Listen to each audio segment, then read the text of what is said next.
Hi, folks. We're going to go ahead and get started. Thank you all for being here this evening. We have a short agenda. However, some of the agenda items will take a bit longer than usual. So, not as many items to get through, but a little lengthier discussions as part of them. So, appreciate everyone being here. And we will just jump right in. First and foremost, if this is the first time you're joining us, thank you so much. We just ask that you remain muted while we are presenting, unless you are, of course, asking a question or presenting yourself, just so there's no feedback. And if you happen to forget to mute yourself, I might step in to do that just to, again, keep things flowing and make sure we don't get any of that feedback. Other than that, I'm going to turn the floor over to Dan, our treasurer, who will present our monthly reports for the treasurer. Thanks, Jess. Can you hear me okay? Sound great? Okay. All right. So I've never shared in Zoom. Um, where is the share You'll be a function? pro in no time. Can you give me a hint as to where I If you're share using from? the regular app, then just look at the bottom of the screen, look for something green that says share screen. Very easy to see once you know what Perfect. you're looking for. Okay. We'll start with the okay. And then let me minimize that. Okay. So balance sheet for the month or previous month. So um as you can see here, we're sitting pretty good. 20 a little over 24,000 in total.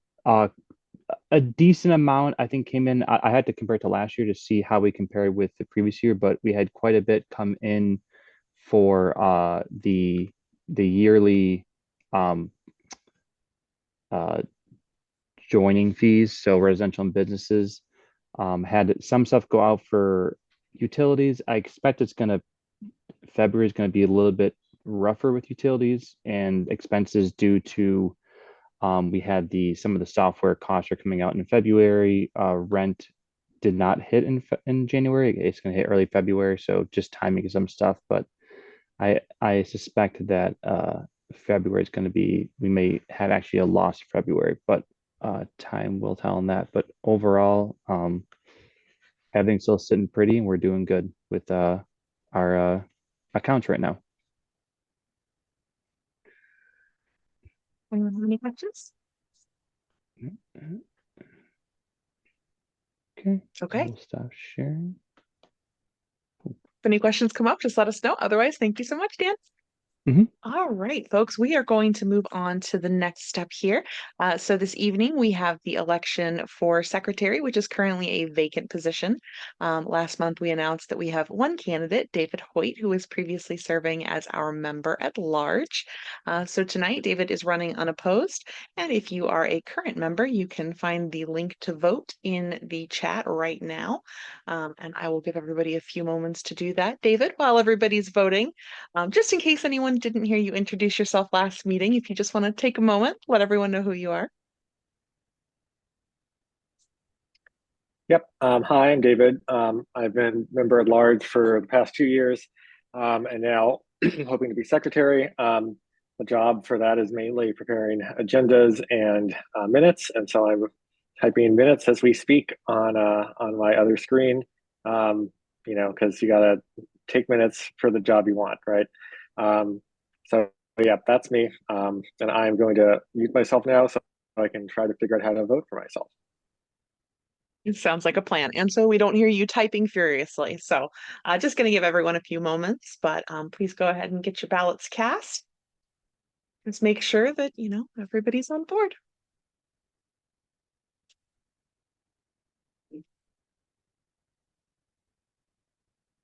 All right. Let's see how many folks we've got here.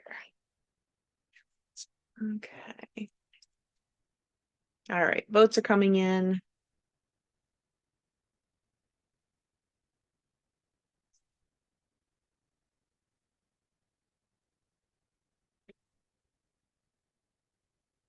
Okay. Looks like we've gotten quite a few. Anybody else need just another moment? All right. In that case, let me do a final refresh here. with a total of 8 votes in support, none opposed, and no abstentions. Congratulations, David. You are formally the new secretary for the Merion Village Association. So thank you everyone for voting. David, thank you for being willing to take on a new role on the board. You've been a great board member the last couple of years. Very happy that you're sticking around. All right, everyone, thanks so much for that. So we're going to move on to the next section. Let's touch on this. I'm going to turn the floor over to our new member at large, Zach. Normally, our Vice President, Lauren, would share information about the current scholarship for 2024, but she's not here tonight. So Zach is going to step in and share that update instead, just to talk about some of the different things going on with the scholarship and post some links while he updates you that link to the scholarship and the fundraising and all of that. So, Zach, all yours. I had just copied that as well. So thank you. So hi everyone. We are absolutely looking forward to kicking off the Southside Scholarship for 2024. Just dropped the URL in the chat if you're wanting to visit the sort of general web page. It is live. It's all based online. There is a printable application, but please, if you know any students, family or friends that reside on the South Side, make sure that they see this for this year. I think different than last year's, there will be an award of at least $1,000.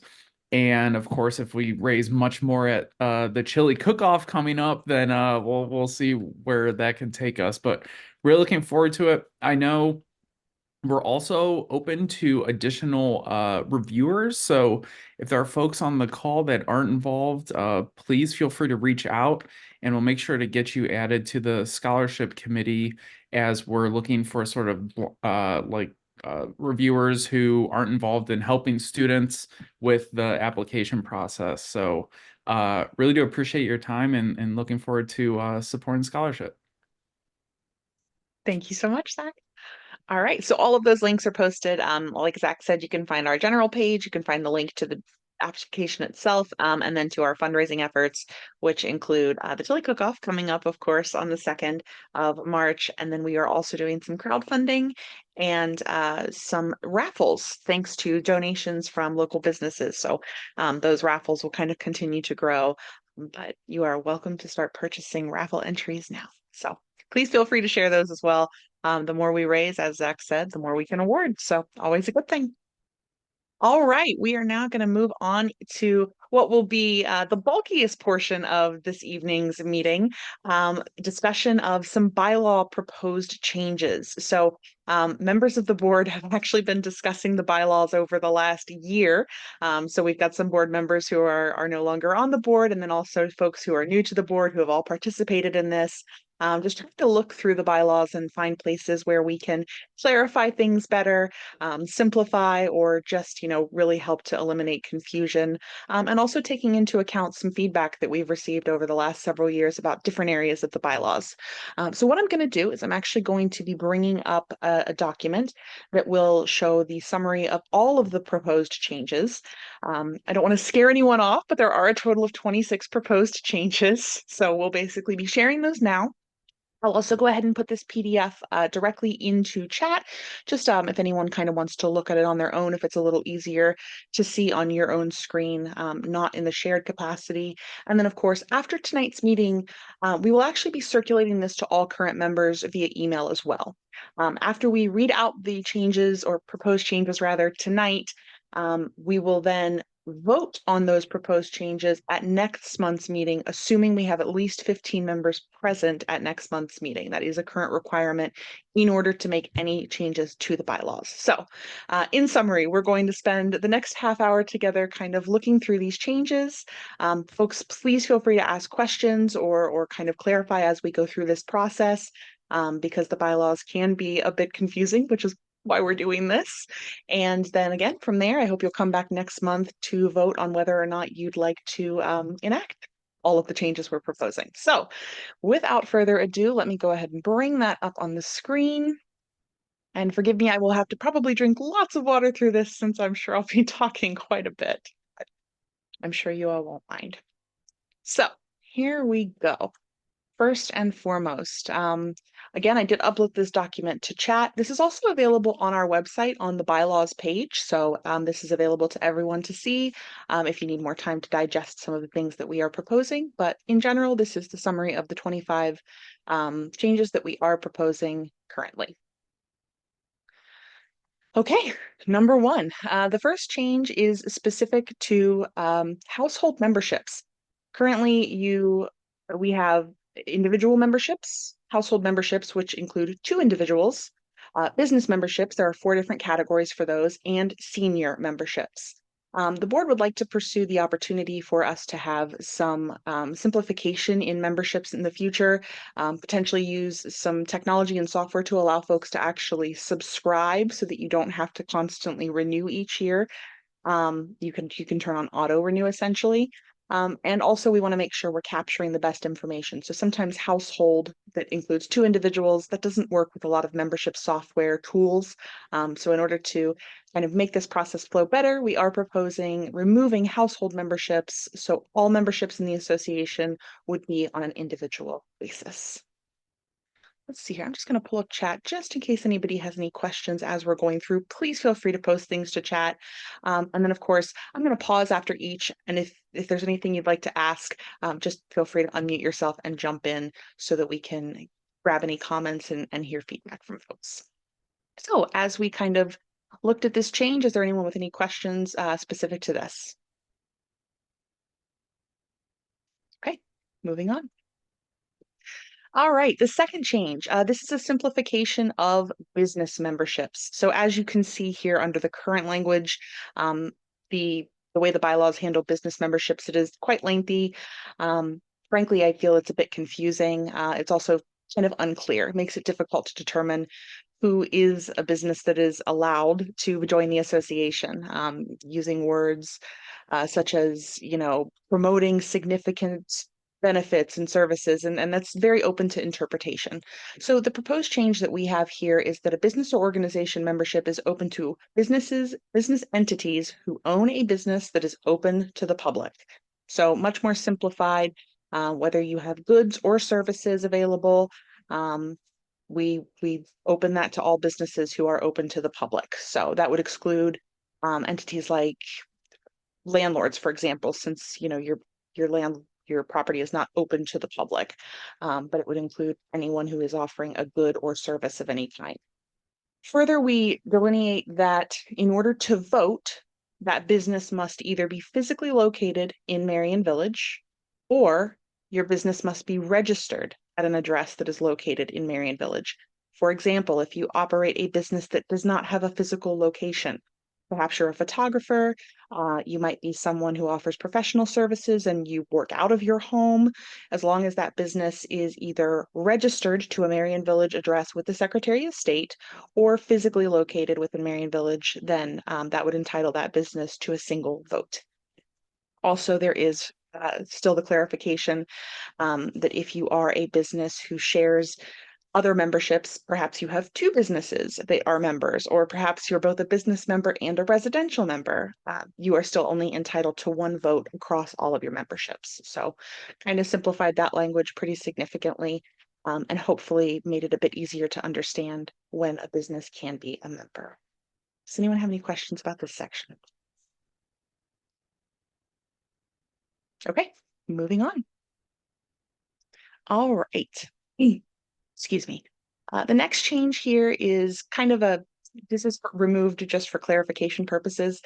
This is basically underneath where all of the memberships are described, and it's a bit redundant. So voting rights are clarified in other sections of the bylaws that are specific to voting rights. So we are proposing to remove this language simply to remove the redundancy. Any questions? Okay. And I should note, when we circulate this to the membership for folks who are not here this evening, we will include both a copy of the current bylaws in their entirety and this summary of changes so that if anyone does want to review the current bylaws as they are written, they'll have no trouble in finding those to do so. All right, next section here. So again, this is an area, what I was just mentioning where we clarify voting rights.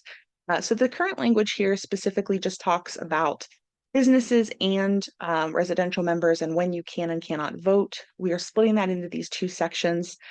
Quite simply, if you live in Merion Village and you are a member, you need to be at least 18 years of age to vote. There are individuals who are residential members who do not live in Merion Village. They might live in Clintonville and they just want to be a member to support the association. This helps to clarify that those individuals certainly can be members of the association. However, you are not able to vote if your residential address is not within the boundaries. Same for businesses. In order to be able to vote, you would need to actually have your business physically located in Merion Village or registered with the Secretary of State. So again, a business who does not exist within our boundaries certainly can be a member. However, that entity is not able to vote on issues, elections, motions, etc. Any questions about this section? Okay. All right, going to the next section. This is actually something that we are proposing based on feedback that we've been getting from members and residents for many years. So currently, if you are not a member of the association and you join, there is a 21-day waiting period before you are able to vote on any matters or be nominated to serve on the board. We propose that that waiting period be changed to 7 days. This will allow folks who do not know about the association to still participate, especially if they've been notified of a nearby zoning item. Kate, who is our zoning chair, is on the call tonight. And essentially, the way the zoning notifications work is we are required by the applicant to receive notice that they'll be on our agenda at least 14 days before a meeting. Tate will then be distributing the notices to surrounding neighbors at least 10 days before the meeting. So by updating this requirement and kind of reducing the number of days required before you're able to vote, those individuals who might not have realized that they lived in Merion Village or that the association even existed would still potentially have an opportunity to register to vote and participate in those votes in the future. We're hoping that this will kind of make it more inclusive for folks who simply were not aware that the association was here. As some of you are new, and I think everybody kind of found out about the association in different ways, certainly would love to hear feedback since this is a member suggestion, but that is why this has been included. So I'm going to take a quick drink of water. If anyone has any questions, feel free to jump in. Jess, I don't have a question, but I do have a little bit of a comment here. I do want to say that I do support this change, and I think this would be very possible for me to accomplish, and to be able to make sure that notices are sent out at least 10 days before, so they have a few days to be able to read that and then get their membership if they choose to, and passing out these notices. Many times I also knock on the door and talk to some of these neighbors, and I've heard a lot of feedback that they would appreciate a change like this. So I think a lot of folks, a lot of neighbors, and future members, I'd like to say, would benefit from this change. That's very helpful, Tate. Thank you. You are kind of on the front lines of those conversations with folks who, when you come to their door 2 weeks before a meeting and they're told that this is happening, but it's actually impossible at that point with the current 21-day waiting period for them to vote. I know that can be and has been discouraging for people in the past. So I agree with you. I hope that this is something that will create a possibility for more folks wanting to be involved and then staying involved in the future. Anyone else just have any questions or anything before we move on? Okay, moving right along. This is another section that we are actually proposing to remove. So currently, we have language in the bylaws that does allow for absentee voting. This was added to the bylaws back in 2014. Folks wanted an opportunity to be able to vote on matters, even if they could not physically attend the monthly meetings, which of course at that point were held in person. Between the fact that our meetings are now held virtually, so we do hope that it gives everyone a bit of more of an opportunity to attend, whether they're not here, if they've got kids at home, if they're home from work later. Our meetings, we hope, are more accessible now. And also, more importantly, in the almost 10 years that this language has been in our bylaws, it has only actually been used one time. It is a very cumbersome process for both the members and from the board side. at least 10 members have to request absentee ballots to be used within a certain time frame, and it's quite cumbersome, and I think this is probably part of why it doesn't get used. And then, of course, there is the factor that if there is a motion or a zoning item or an election up for on the floor, if you're not participating in the meeting and in the discussion, there's a good chance you don't have all the information. And so it might not be as reasonable to expect someone to cast a vote if they haven't had the opportunity to participate in those discussions. So we are proposing removing absentee ballots and voting rather in its entirety. Anyone have any questions or thoughts on this? I have a question, Jess. Yes. Correct me if I'm wrong. I believe you put a link to all like the jot forms and all the voting forms on our website during the meeting times. Yes. Would that still happen? Yes. Voting. So the way we've been handling voting does not change. All of the ballots for anything that we are aware of, like whether it's a zoning item or an election, those would all still be live during our meeting. And then, of course, if anyone called a motion during the meeting, we have the ability to essentially launch a jot form right then and there to capture that motion if we aren't able to do it by simple affirmation during the meeting. So that would not change. All of those ballots would still exist. If someone, for example, was joining the meeting from work and they were just calling in on their phone, they could still go right to our website, access the ballot and vote, even if they, didn't have a camera or weren't sitting at a computer. So we would still have all of those different forms of accessibility to get to the ballots. Great, thank you. To me, I feel like that's more effective than this language is anyway. Yes, I do agree. Yes. Anyone else have any questions or thoughts on this section? Okay, moving on. All right, let's see what we have here for the next section. Yes. Okay. So another area where we believe a change would be warranted is kind of in how our membership terms work.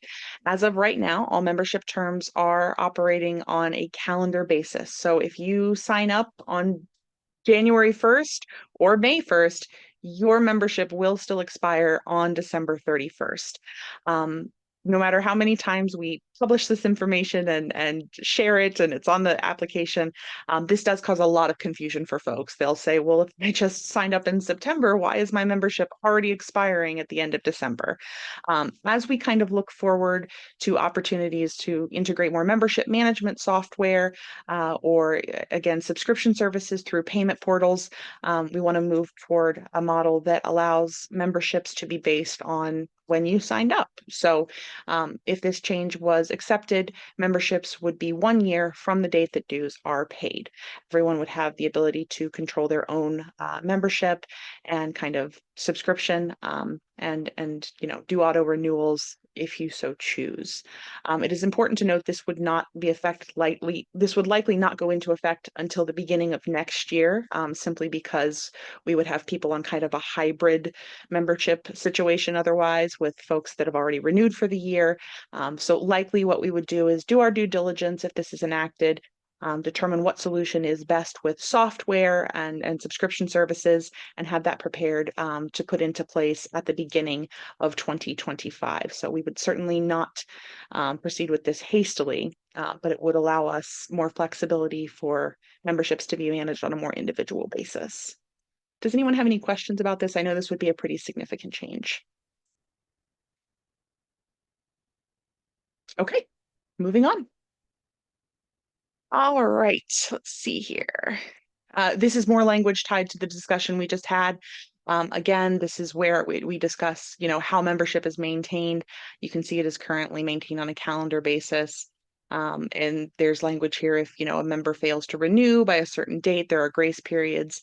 This language would no longer be applicable since everyone's membership would be based on their own dues paid, and 1 year after that, there would no longer be grace periods and things of that nature. It would simply be you need to renew by your prior date of either initial registration or the date of your last renewal, and within that year in order to keep and maintain your membership benefits and voting privileges. And then, of course, if you did not renew, assuming we adopt the 7-day waiting period for voting, then you would revert back to that process if you signed up for a new membership again. Any questions? Okay. All right. This is another section where I've been on the board since 2014. This has not changed in my time on the board. I cannot speak for when it was last changed before that, but I suspect it's possible membership fees have not really changed, except for businesses, in possibly the last 20 years. So the board is proposing that we do increase small increases, of course, but that we do make small increases to the annual fees for memberships. So currently an individual membership is $15 per year. We are recommending that that be increased to 20. A senior membership is 10. We recommend that that be increased to 15. Business memberships already start at $50. There are 4 different tiers of business memberships. So this is actually not a change. This is simply just bringing the bylaws to date to reflect the current actual minimum. And then, of course, household memberships would be removed from this list, assuming that they are prior change is adopted as well. We are hoping that the different increases in membership perks that we've been able to offer over the last several years with use of the info center and registration for the yard sales, those things are all kind of helping to offer more benefits to folks, and that this cost increase would help us with all of the rising annual expenses. Again, assuming that this is adopted, this is something that we would likely put into place earlier than next year. We would probably put these into place within about 30 days of the vote to adopt this. So if we did vote on this at the March meeting, we would look to probably see this enacted in April or by May 1st, I would say at the latest. So it would not impact anyone who has already signed up for their membership for this year. It would only be going forward. So anyone have any thoughts or questions on this area? Okay, moving on. Got some water. Sorry.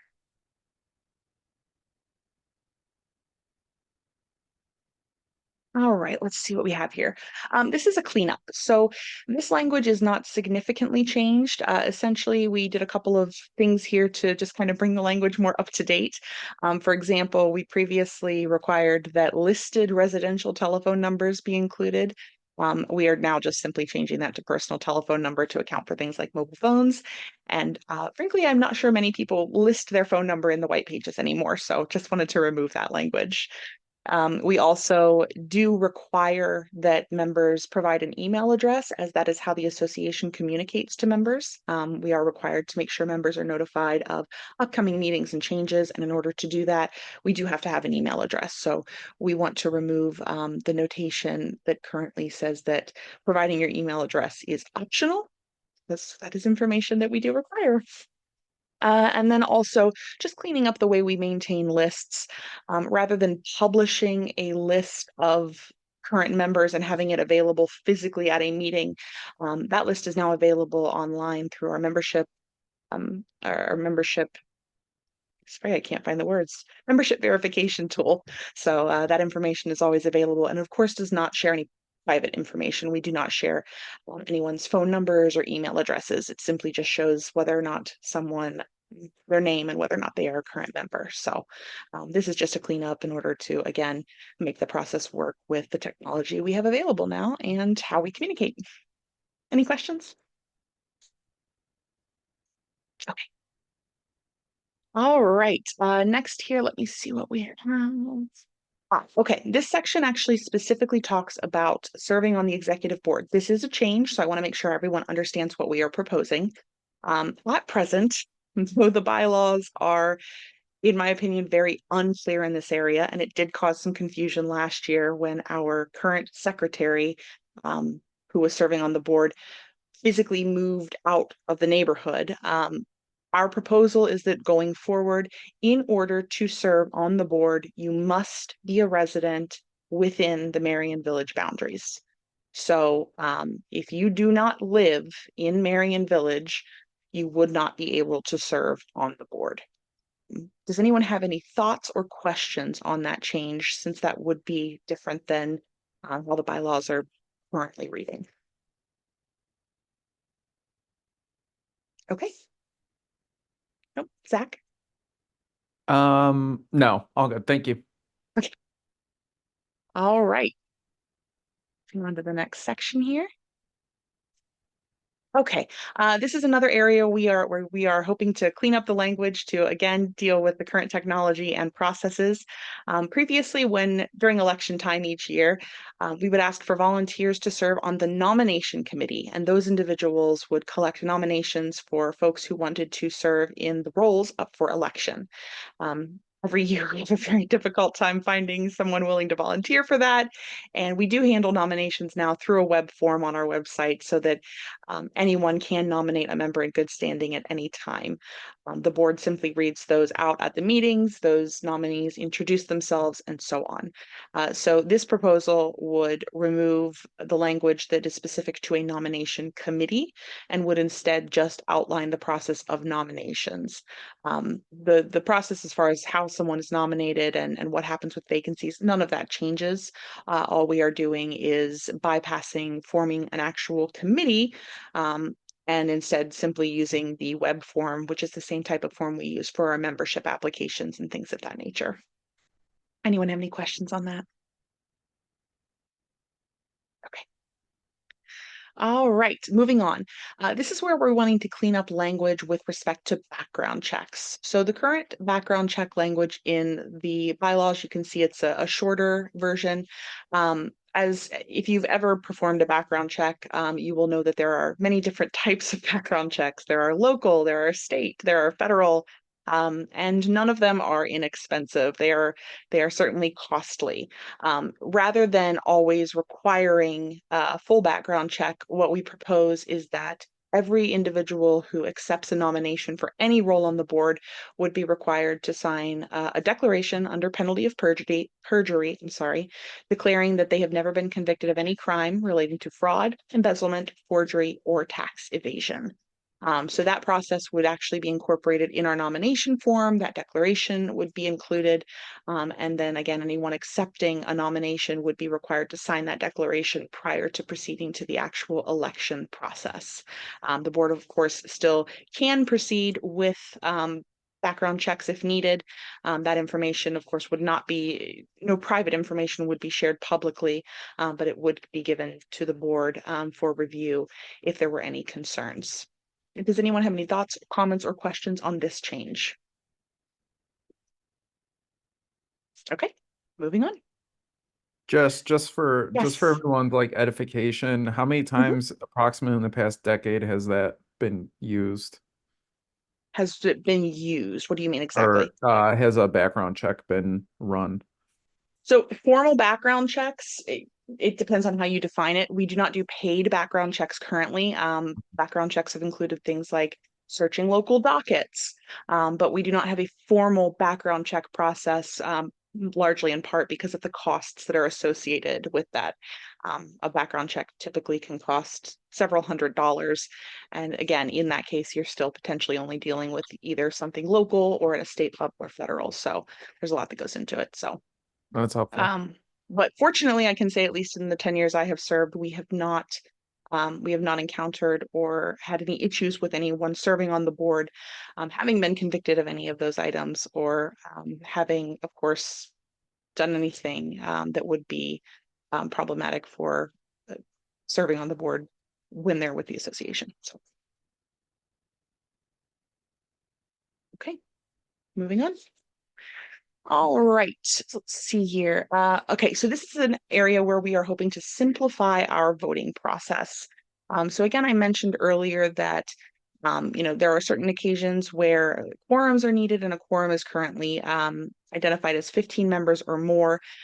Typically, if we are voting on anything that is not considered time sensitive, which if you've attended prior meetings, anything zoning related, it's always time sensitive.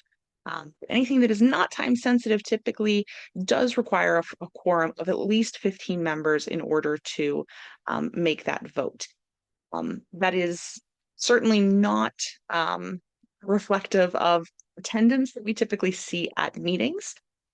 And of course, there are factors here with the type of voting we do. So we now typically vote with electronic ballots, and rather than using terms like secret ballot, which is currently listed here in this portion of the bylaws, we're just using the term ballot. And we of course also can still use affirmation where it is appropriate. But essentially, what we are listing here is information that kind of simplifies that process with how we capture ballots. And then the preceding sections, there will be more where I mentioned with the quorum. But this just cleans up the language as far as what we are doing technology wise. And we also are keeping all voted ballots in perpetuity. So there is a requirement here for 6 months, but we actually keep things forever. So as long as the servers exist, we have the information. Again, we're going to talk more about more voting in other sections, but anyone have any questions on this portion? Okay. Oh, sorry, I think all right, so now let's talk about taking office. This is a very simple cleanup. The current bylaws show that a term is commenced at the January meeting, and then an annual report is presented to the membership. We simply want to reflect that the transition of board members actually occurs on January 1st each year, rather than specifically at a meeting that allows the new board members, of course, to be prepared for the January meeting.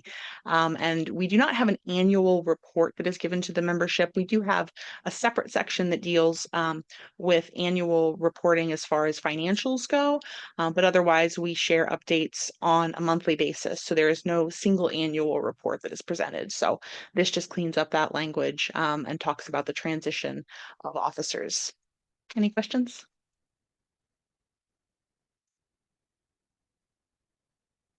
Right, moving on. Let's see here. This is for board vacancies. These changes are, again, not significant. They simply handle the process of how those vacancies are treated. So let's see here. I'm trying to look for the actual changes. So this, again, this says that if there are vacancies, which we just dealt with one today, there is a time period of 14 days prior to the next monthly meeting where candidates are to be nominated.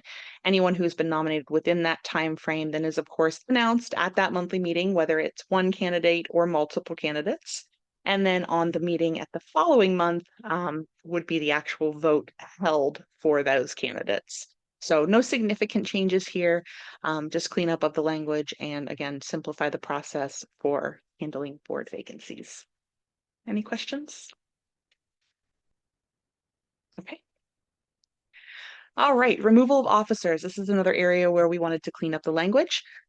So if there are specific areas in the bylaws that talk about what would constitute the need for removal of officers, you'll see that later in an area that deals with absenteeism.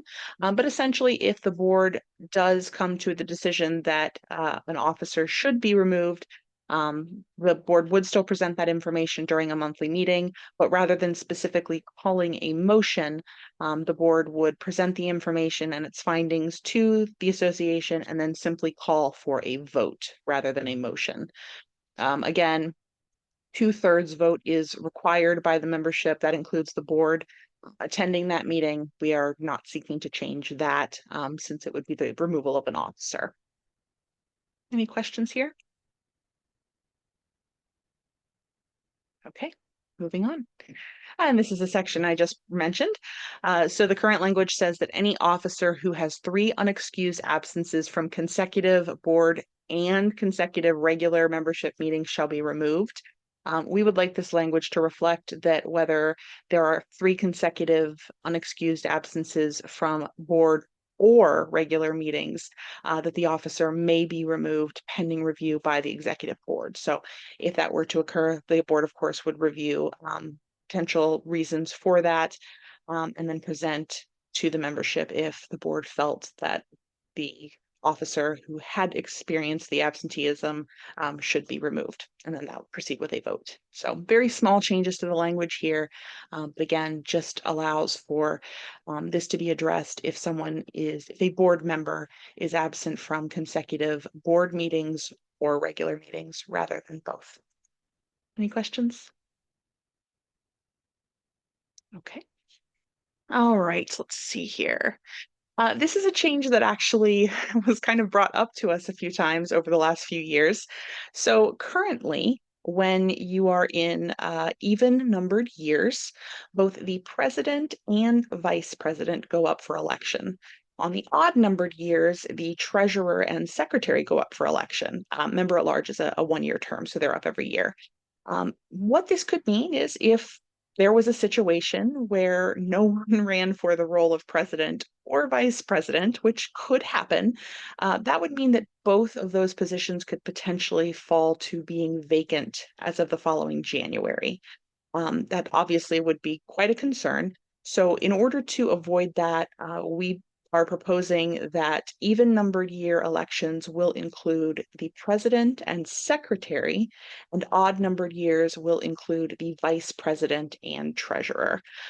So, we hope that that will help to eliminate any potential vacancies in leadership, since if the president role were to become vacant, it is the vice president's role to step into that position. So any thoughts or questions on this section? I know it's a little confusing, but we think that this will be much better for going forward if there were ever to happen to be a vacancy issue.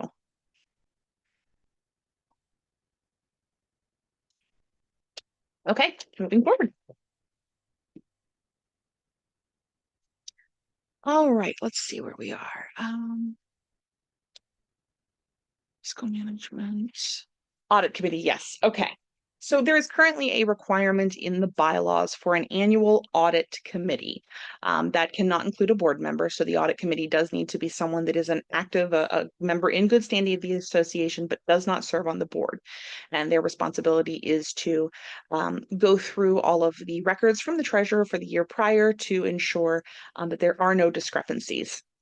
Now that we are using software to track all of our accounting and all of our reimbursements, we have very, very extensive records. And unfortunately, it is quite difficult for us to secure a volunteer each year for this. We've had several years where we're not able to present an audit until later in the year simply because there is not a member willing to take on that task, which could probably be quite exhaustive.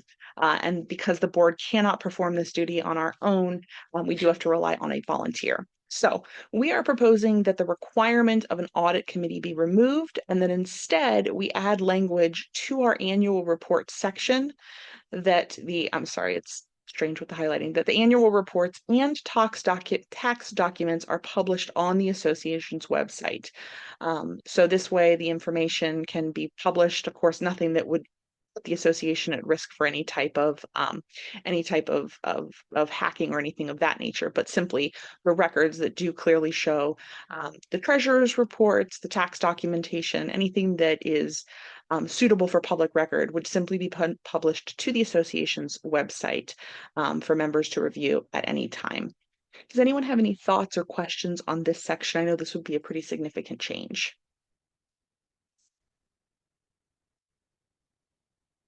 Okay, moving on. This is another committee that we are proposing to remove. Bylaws currently requires a Constitution Review Committee to be established in the month of October every 2 years in even numbered years. And so the reason we're suggesting to remove this is twofold.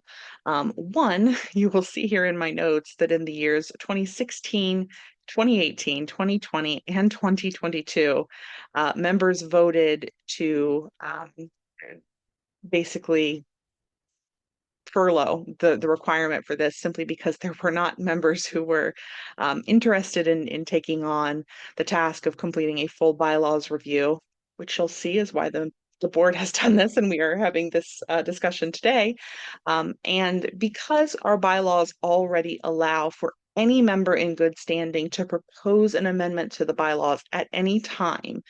We feel that it is not necessary to include the required committee, and that it's just a procedural issue. So again, this would not remove the process that allows members to propose bylaws changes at any time. It would simply remove the requirement for a committee to be established every other year to review the bylaws in full.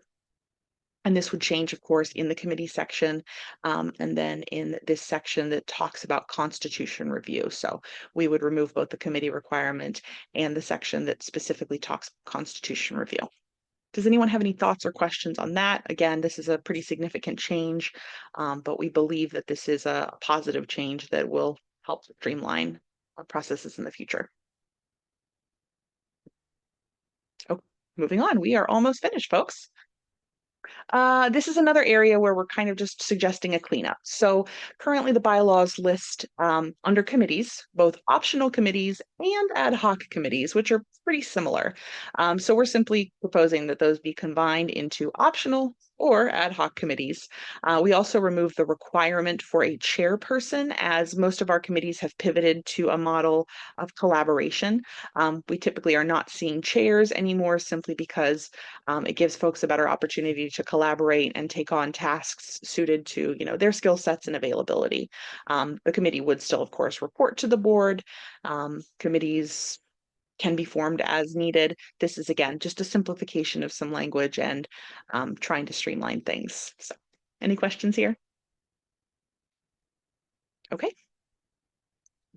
All right, moving on to voting. So this is what we were talking about earlier. I know it's a bit broken up, but we're just kind of going in order of the articles. So again, this area is actually where we talk about forums. This would hopefully better reflect kind of the typical attendance we do see at meetings. So the requirement would still require typically that a quorum exist, and that would include greater than 50% for a vote with at least 15 members. However, regardless of whether or not an item is considered time sensitive, if a quorum cannot be reached for any vote, then we would pivot to a 2/3 vote model. So if we only had 9 folks attending a meeting, we would pivot and require that 6 vote in support of any issue or motion in order to pass that item. We hope that this will again streamline the process and allow for a better reflection of our attendance. Of course, we hope that meetings will always be well attended and that there'll be lots of folks to vote. But if there are not, we don't want to penalize future members or future boards from enacting change and kind of, seeing things happen simply because they don't have enough people able to attend those meetings and participate. So we think this is a positive change. Does anyone have any questions or thoughts? All right, 2 left. Let's see what we have here. Again, so this is again on voting. This is specific to amending of the bylaws. So this would bring the bylaws amendments voting process into kind of in line with the same changes we talked about here. Again, we would expect a quorum of 15 members, and assuming that that quorum was present, we would have our normal voting requirements. However, if a quorum is not present, then we would proceed, of course, with the changes that allow for 2/3 vote of whoever is in attendance. And this simply refers back to the voting procedures rather than re-outlining the procedures in the same way. So this refers back to the section we just reviewed. And assuming that this is enacted, then the amendment would refer back to that for voting procedures. So again, any questions on this? This is a change, but one that we're hoping will be positive. All right, I believe this is our last one. So this is kind of a small change. It's really just procedural. Right now, the bylaws say that anyone can add agenda items to the agenda for the monthly meeting 3 days prior to the meeting. If that were to be the case, it would not allow us time from an administrative side to add those items to our agenda that we then like to publish on our website a week before the meetings. So we are proposing that this be changed to 10 days. So if anyone does have something they'd specifically like to add to the agenda, They would just need to notify the board 10 days prior to the monthly meeting. This will not remove the open floor that we have at the end of every meeting. So we always have that opportunity for folks to bring up questions or concerns at the end of a meeting. But if someone, say, wanted to present something or join us as a guest speaker or, try to start a committee, we would just ask that those, of course, be given to us 10 days in advance of the next meeting so that we have time to include them on the agenda. Any thoughts or questions about this section? Jess, quick question. Is there any language to allow for, it's not really an emergency agenda item, but like a ad hoc last minute agenda item that maybe somehow it slipped through the cracks on email or something, but is there any language to cover that? No language in the bylaws to cover that, but again, that's really covered under the open floor. If there's something that is really time sensitive and someone does want to, still have an opportunity to do that, we do have a 10-minute open floor at the end. So anyone could always, of course, attend the meeting and bring those items up. This is more going to be for things that are, requiring a more significant amount of time on the agenda, like letters of support or someone that again wants to speak as a guest speaker. So someone that would require maybe more significant time would kind of fall under this category. But anything urgent, absolutely, we would always encourage folks to just speak up during open floor to make sure that those things are still heard. Okay. Well, everyone, we have gotten through all of the proposed changes. So again, we are going to be circulating those to the membership. Those are already published on our website, so you can kind of review them yourself later if you'd like to look into them a bit more. Does anyone have any overall questions or comments on what we just reviewed together? Any thoughts before we move on to the rest of the agenda? Going once, twice. Okay, thank you so much. I know that was a long process. I really appreciate everyone's patience with that. Hopefully that these changes, assuming they're well received, we'll see those enacted, and we hope that going forward, it'll really help to streamline everything and make the processes much better. So appreciate everybody participating and kind of getting through that process with us. All right, let's move on. Let's see here. Committee updates. We do not have anything to share tonight for beautification or for social. Kate, anything else that you wanted to bring up or touch on zoning at all? No, not right now. We have at least one on the docket for February, and we'll see if there's any other coming forward. For March? I'm sorry, For yes, next month? Okay. yes, for next month. Perfect. All right, thank you very much. Okay, so we don't have any of our commissioners here tonight, unfortunately, so we won't have any Southside Area Commission updates to share, but we will certainly make time for them if they show up to our future meetings. Let's run through different activities and events that are coming up. So the Southside Area Commission does have their monthly meeting on Tuesday, February 26th from 6:30 to 8 p.m. That's at the Parsons Library. That is open to the public to attend. We, of course, have our Southside Scholarship Chili Cook-Off coming up. That's going to be Saturday, March 2nd from 12 to 2 p.m. in the back room of the Hey Hey. We're so happy they're hosting us again. We're really excited. We are actually having, the event is being co-hosted this year. Both our friends from South Central Commons Block Watch and Schumacher Place are joining us, so we're hoping it will be a wonderful event. If you'd like to bring a chili to participate, please just feel free to show up about 15 minutes before noon and bring either your meat or vegetarian chili, and you can enter to take home bragging rights for this year's winners. If you'd like to just come to the chili and taste, adults are $10 and children 10 and under are $5 for all of the chili you can taste. We'll, of course, also have information at the Chili Cook-Off for our raffles, both the 50/50 raffle and the Southside Pride bag raffles. There will be 2 of those, and you'll be able to purchase tickets for the drawing. Will happen at the end of March. So hope that everyone can join us for that. We're very excited. Love that event. It's always one of our favorites. We, of course, have our next monthly meeting on Wednesday, March 6th. Again, we will be voting on bylaws changes, so we hope everyone can participate in that, since we will need at least 15 members to vote in order to enact any changes. And then we also have the Merion Village Founders Day celebration. This will be the second time that we as a current association are celebrating Founders Day. This will be our 39th anniversary. So the Merion Village Association was established in 1985. We're celebrating 39 years on Sunday, April 21st. This year we're celebrating from noon to 4 p.m. and we will be partnering with the Century Event Space that is at the corner of Moeller and South 4th. We will be hosting a local makers market.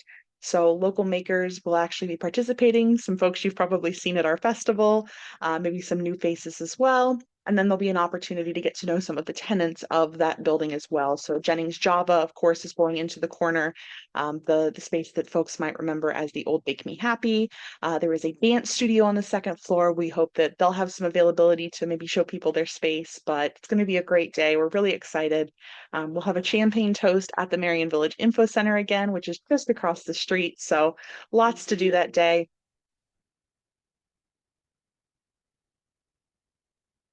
My computer was talking to me, my apologies.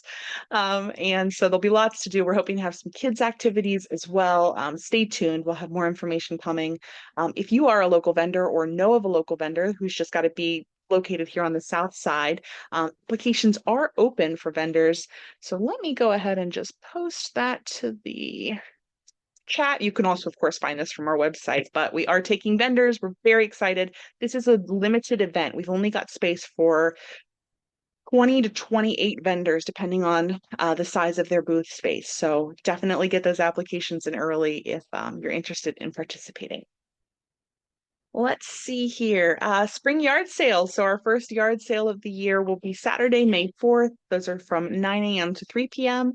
And that will again immediately be followed by a Goodwill donation drive down at the info center. So if you're doing some spring cleaning or you didn't sell everything at your yard sale from 3 to 5 p.m., you can stop by the info center and drop off your donations. We've got a full list of what's accepted on our website.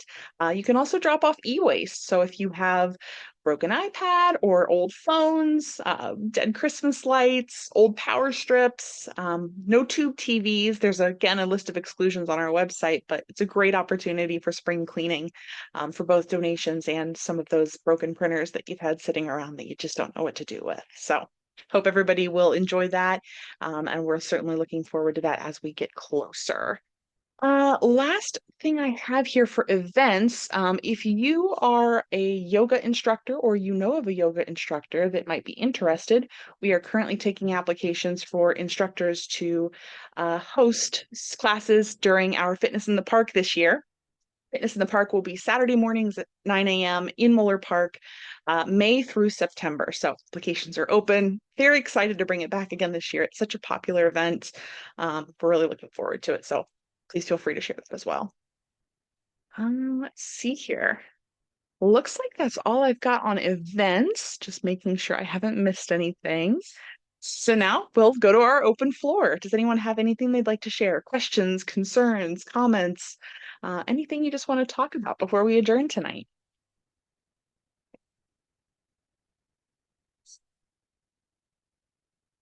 No? Okay. All right. Well, if that is the case, again, thank you all so much. I know this meeting was a little bit kind of longer with all of those changes, but really appreciate everyone. Looking forward to everything we have coming up. It's going to be a busy year, lots of great stuff. If you're interested in getting involved in anything, always just feel free to shoot us an email. But otherwise, thank you for being here, and we hope to see you next month. Thanks so much, everybody. Have a fantastic evening. Thanks, Jess. Take care. Bye, folks. Bye-bye. Thanks, Jess.